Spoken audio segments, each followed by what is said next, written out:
So ito mga boss, may ginagawa tayo. Steering system malfunction.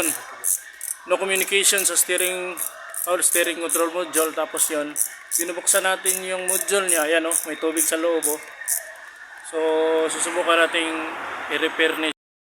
So ito mga boss, natanggal na natin yung module niya. Ayan oh. Ayan oh. Tubig.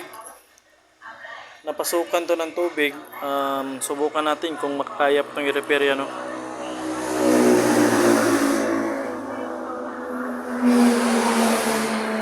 So babaklasin natin to 6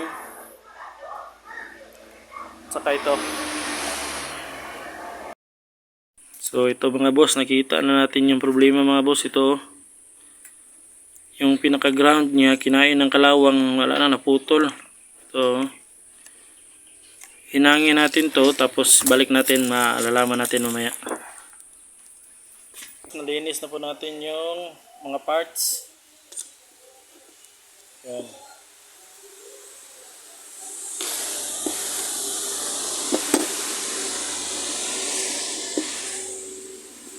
I-assemble na natin to ngayon.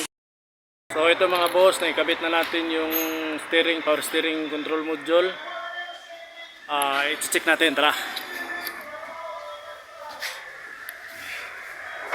Down dyan.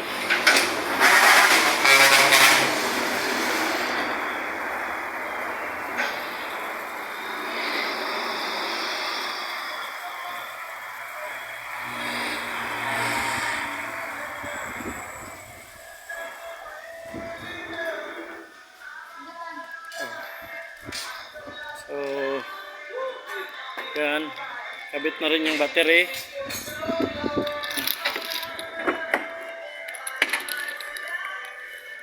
Titingnan natin ngayon.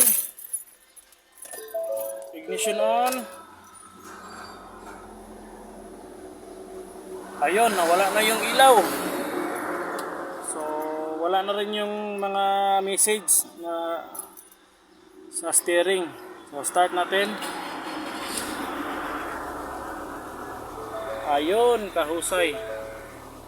Malambot na yung steering natin mga boss.